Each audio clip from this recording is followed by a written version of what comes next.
ಶ್ರೀಂ ಕ್ಲಿಂ. ನಮಸ್ಕಾರ ವೀಕ್ಷಕರೇ, ನೀವು ನಿಮ್ಮ ಜೀವನದ ಅನೇಕ ಸಮಸ್ಯೆಗಳಿಂದ ನೊಂದು ಬೆಂದು ಬಳಲುತ್ತಾ ಇದ್ದೀರಾ?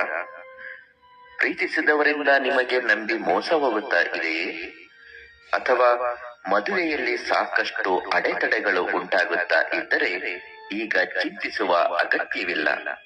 ಅತಿ ಕಡಿಮೆ ದರದಲ್ಲಿ ಗುರೂಜಿ ಅವರು ನಿಮ್ಮ ಜೀವನದ ಎಲ್ಲ ಸಮಸ್ಯೆಗಳಿಂದ ಮುಕ್ತಿಯನ್ನು ಕೊಡುತ್ತಾರೆ ಮತ್ತು ಸಂತೋಷದ ದಿನಗಳನ್ನು ನಿಮಗೆ ಮರಳಿ ಕೊಡುತ್ತಾರೆ.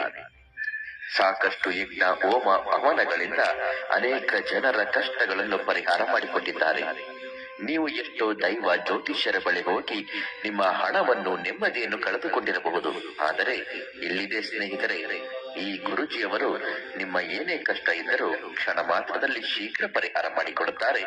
ಒಮ್ಮೆ ಇವರನ್ನು ಸಂಪರ್ಕಿಸಿ, ನಿಮ್ಮ ಎಲ್ಲ ಚಿಂತೆಯಿಂದ ಹೊರಬನ್ನಿ.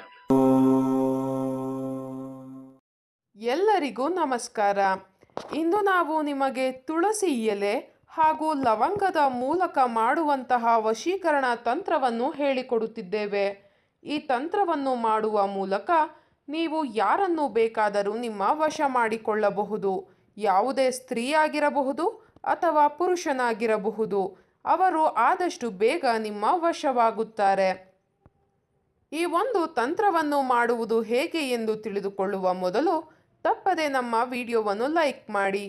ಹಾಗೂ ನೀವಿನ್ನೂ ನಮ್ಮ ಚಾನಲನ್ನು ಸಬ್ಸ್ಕ್ರೈಬ್ ಮಾಡಿಲ್ಲ ಅಂದರೆ ಈ ಕೂಡಲೇ ಸಬ್ಸ್ಕ್ರೈಬ್ ಬಟನ್ ಮೇಲೆ ಕ್ಲಿಕ್ ಮಾಡಿ ಮತ್ತು ಪಕ್ಕದಲ್ಲೇ ಬರೋ ಬೆಲ್ ಐಕಾನ್ ಮೇಲೆ ಕೂಡ ಕ್ಲಿಕ್ ಮಾಡಿ. ಈ ಒಂದು ತಂತ್ರವನ್ನು ಮಾಡುವುದಕ್ಕೆ ಒಂದು ವೈಟ್ ಪ್ಲೇನ್ ಪೇಪರ್, 3 ತುಳಸಿ ಎಲೆ ಹಾಗೂ 3 ಲವಂಗ ಬೇಕಾಗುತ್ತದೆ.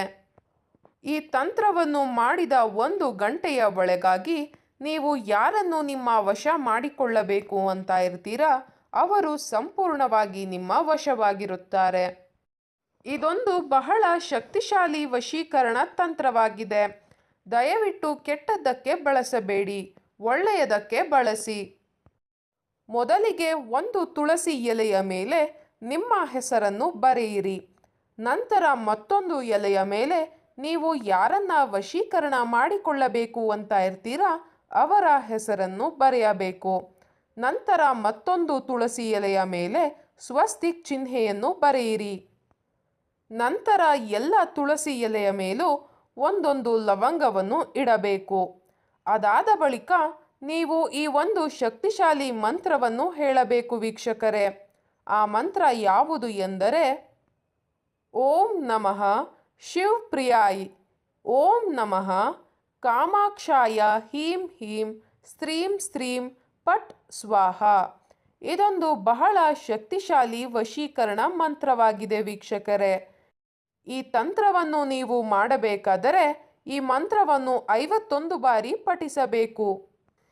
ಈ ಒಂದು ತಂತ್ರವನ್ನು ನೀವು ಯಾವ ದಿನ ಬೇಕಾದರೂ ಅಥವಾ ಯಾವ ಟೈಮಿನಲ್ಲಿ ಬೇಕಾದರೂ ಮಾಡಬಹುದು ವೀಕ್ಷಕರೇ. ಮಂತ್ರವನ್ನು ಹೇಳಿದ ಬಳಿಕ ನೀವು ಎಲೆಗಳಿಗೆ ನೀರಿನ ಸ್ಪರ್ಶವನ್ನು ಮಾಡಬೇಕು. ಈ ತಂತ್ರವನ್ನು ನೀವು ಮಾಡಬೇಕಾದರೆ ಒಳ್ಳೆಯ ಮನಸ್ಸಿನಿಂದ ಮಾಡಬೇಕು ವೀಕ್ಷಕರೇ. ಆಗ ಮಾತ್ರ ನಿಮಗೆ ಪ್ರತಿಫಲ ದೊರೆಯುತ್ತದೆ.